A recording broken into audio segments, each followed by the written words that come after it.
Technical High School students and parents, it is Thursday, May 6th. We are here with your weekly update for McFatter Technical High School. I am Jeanette Johnson, the director and principal at McFatter Technical College and Technical High School. With me, of course, the assistant director who supervises the high school operations, Mr. Daryl Harris. Hi there. And joining us after we missed you last week, Ms. DeCastro, so we're glad that Lily DeCastro, our magnet coordinator, is back. Thank you. I'm glad to be back. We are glad to have you here. So we wanted to dive into a handful of things that we wanted to go through this week for people. And we'll start with an item that's coming up this weekend, very exciting, and that is our prom for our class of 2021. And for that, I turn it over to Mr. Harris. Thank you, Ms. Johnson. So yeah, this is an exciting time of the year, but more than exciting time in the next few days, and that's our senior prom, which will take place this Saturday, May the 8th. And it won't be at some fancy hotel, but it will be a fancy location right at McFatter Technical High School. And I say fancy because our team has been working really hard to put together a really special event, from preparations with the effects of it, the ambiance. The students are going to be really appreciate it, and they'll probably be surprised. And I was offered to see some of the photos, and I said, don't show me anything now. I want to be surprised when I walk up Saturday to see how special everything will take place. But it will be Saturday, May the 8th from 7 p.m. until 11 p.m. here on our campus. We have at least, I think, 92 students that have already registered and signed up to attend prom. So it's going to be a nice number. Majority of our high school students will be participating in the prom. High school seniors will be participating in the prom. So it's going to be a very nice event. So looking forward to it. So that's a special event that we didn't have last year for our seniors, but it will take place this year. So we're looking forward to it. I know you talk about the ambience. They hired a professional decorator, if I'm not mistaken. So yeah. I'm expecting the mall area of our campus to look very different from what our students have been accustomed to for the last 4 years. Absolutely, be very nice. And we've seen their work before when we had it in the gym, and we were wowed. I can't wait. I can't wait. This has been the event of the year. That's kind of we're anticipating. Mr. Harris, if a senior, because it is only open due to COVID, there are restrictions on it that aren't typically there for a prom.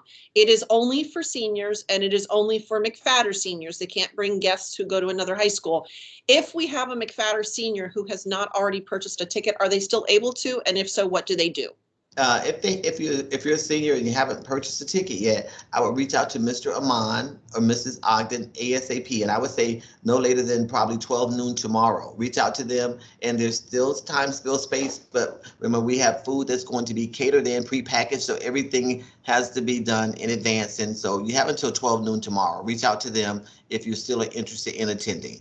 Awesome, and I know it's very affordable this year. Yes, it's almost $5 something like that. $25, and last, in the past, we all know it's been over $100 plus for a ticket. So Ms. Johnson worked some wonders to make sure that we can help reduce the cost quite a bit for our students. So, and I think that's also one of the reasons that we've got good participation. And also, since they know students didn't have one last year, they're excited to participate in this event because they've been limited, but this is one that we made happen. So we're excited about it. I'm excited not only to see what the mall looks like, I can't wait to see the students. It's always exciting to see how they dress. And I'm wondering if we might see some creative prom level masks. It's an opportunity for a really unique approach to their prom wear. So I'm excited to see them all. Good point. Think about that. It's a very good point. And we haven't seen some of them in over a year. I love seeing their eyes and recognizing their eyes. So. Exactly. It'll be very, very exciting. A tiny sign of potential returns to some sort of normalcy. It's nice to see those things. And speaking of opportunities for something that starts to approach something sort of normal, also related to our seniors, we have the in-person graduation. And so again, for reminders and updates on that, I turn that back over to Mr. Harris as well. And thank you, Ms. Johnson. I know we haven't given a ton of detailed updates because things constantly change, as you all know, but we have a decision and we have a location and a time and place. So with that being said, graduation, in-person graduation will take place on June the 9th. And that will take place at 7 p.m. at Dillard High School gym. Now, when I say gym, I don't want you to, when they thought about this and made the decision, this is a large gym, not a typical high school gym. It's actually the largest high school gym in Broward County, and they're seating for 2,500. But being that we obviously will still focus on CDC guidelines with social distancing and all the other things that we must follow. Each student will receive two tickets for graduation. And the graduation will also be live streamed. So if family members that cannot attend because of the limitations with tickets and the guidelines we have to follow, then we'll be able to see it live streamed. So we'll provide that link for parents and students and friends and family to watch your graduation. We know it's a special event. And like we mentioned, we didn't have this last year, but we will have an in-person graduation at a nice location where students will be safe. There'll be enough space for everyone to be there and hold this really nice event and honor our students for what they've accomplished over the past 4 years. Right. And I would add just a little more detail to a couple of the things you mentioned. The seating available in the stands is roughly equivalent to where we normally hold our graduation at the Broward Center. Right. And depending on how many students participate, since the student doesn't need a ticket, the students will be seated on the floor of the gym. They will be socially distanced there. And then the stands that hold 2,500, depending on how many students participate, since each student is only receiving 2 tickets, we're talking about anywhere from, let's say, 400 to maybe 600 guests in a facility that accommodates 2,500.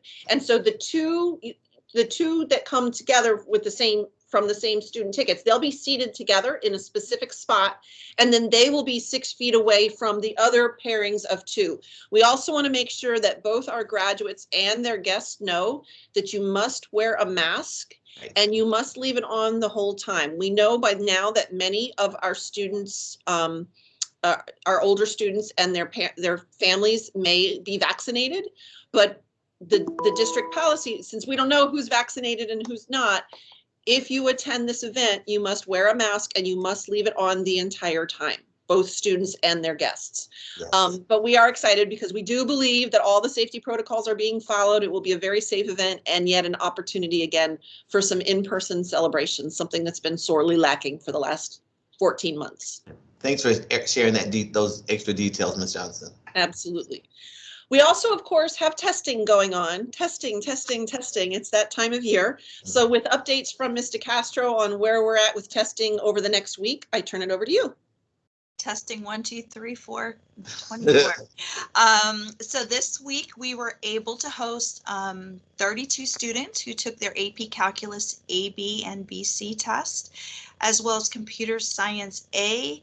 So AP. We have a couple of them behind us by the end of today. They're actually testing right now. And then we have also tested all of 10th grade for FSA reading. The reading plus the writing equals the graduation requirement for 10th grade. So that's happening actually while we speak. And next week on the 12th and 13th, we will test 9th graders for reading. And it's the 9th grade reading score plus the previous writing score that equals your levels for that as well. So we will continue with AP testing next week. We do have a number of students who are taking digital tests. So if you go onto your AP profile and you see that your test is digital, I want it to be clear because it has been some confusion. You are testing at home. So the digital test will take place at your home. You need to download the information, so follow the directions in your login information. If you have a question, the AP teachers are the experts on this. So please touch base with the AP teacher, whether it's the fall, you took it in the fall, or you're taking it now. They have the links for the information on the digital downloads that are needed for computers. And then the FSA testing that's next week for the 9th graders, it's 2 days, but each student only comes 1 day because we're doing half each day, correct? Correct. And they are 2 90-minute tests. So doesn't sound very long, but it is. They take a 90-minute test, then there's a break, and then another 90-minute test. So what we're finding is that the students are finishing testing around 1:30, 2 o'clock. If there is a system issue, we had a few issues today, just overload of the system, we will let them call their parents to tell them there's going to be a delay in that room. So before the test starts, but we do have their phones off and away. So don't try to call them during their testing because they cannot talk to you. So, okay. Thank you. Thank you. Vaccinations. We sent out a parent link earlier, I can't remember if it was earlier this week or late last week, but I wanted to be sure we shared this information and we put it on social media, but we wanted to share it here. The School Board of Broward County is partnering with the Department of Health to try to make it easier for our 16 to 18-year-old students. And in our case, actually 18 and 16 through whatever for our adult students as well, to make those students who'd like to get vaccinations receive them. So our students, both our technical high school students who are 16 and older, and any of our adult students who are 16 and older, can come to our campus. Every high school is doing this, but you have to go to your high school. So you can't go to like your closest zoned high school. So for our date is this coming Monday, the 10th, from 1 p.m. to 6 p.m. here on campus for every McFatterTech Technical High School or Technical College student who is 16 or older and would like to get a vaccine. You need to bring identification showing your age. We're also encouraging people to bring a school ID, even if it's one from last year. We know that many of our students who've been fully remote this year didn't get a 2021 ID, but it will help speed the process. The vaccinations will be given in the ARC, which is on the west end of the campus. So people will enter into the west lot and be directed to park and then go into the ARC. It's not drive up. You'll have to walk into the ARC. 16 and 17-year-old students must be accompanied by their parent or guardian. Okay, you can't bring a note, you can't call. Parent or guardian has to physically be with you if you are 16 or 17. If you're 18 or older, you do not have to be accompanied by your parent or guardian. They're also going to be doing this for any of our staff members who haven't yet been vaccinated but would like to get vaccinated. And they have told us that anyone who accompanies one of our students and is eligible for the vaccine may receive it as well. So for example, if a brother or sister who is 16 or older or a parent comes with, they can't come on their own. You have to have a McFatter student with you. But if someone else in the family wants the vaccine and accompanies the McFatter student, the Department of Health will vaccinate those individuals as well. It's all obviously free. This is the Pfizer vaccine, so it's a 2-dose regimen. So the first dose will be on the 10th here on our campus, and then approximately 3 weeks later, the Department of Health will come back to our campus to issue the second dose. We don't expect it to be exactly 3 weeks later because 3 weeks exactly from May 10th is Memorial Day when the campus is closed. So we suspect it might be maybe that it'll be another day that week. That's our guess. We haven't been told yet exactly what our day is, but we do know that the Department of Health plans to get back as close to that 3 week as possible to the campus. And their goal is to finish all the Broward high schools before we break for the summer. So our students 16 and older, if you are interested in the vaccine and you haven't been able to get one yet, we encourage you to join us between 1 p.m. and 6 p.m. on Monday. There's no cost, and they've told us that if there is a line at 6 p.m., they'll stay open long enough to vaccinate everyone who's in line at 6 p.m. Is there anything about that process that you think one of you thinks I may have forgotten to mention? You got it. And I think that's all we were going to cover this week, right?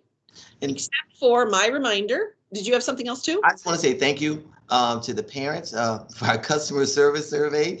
We've been talking about it for weeks, but hey, we met our goal, and now that information will be processed and we'll get the feedback. I know Ms. Johnson will be one of the first ones to get the information, your responses, so we can make sure that we continue to provide the best customer service to the students, our staff, as well as you, the parents. So we appreciate your supporting us reaching that goal. Absolutely. And then speaking of appreciation, we did want to just mention, we mentioned last week that this whole week is Teacher Appreciation Week. So we're recording this on Thursday, so there's 1 day left in the week. Students and parents, if you haven't had a chance yet to reach out to a teacher or a counselor and just tell them thank you for what they do, and you are so inclined to do it, this would be a great week to do that.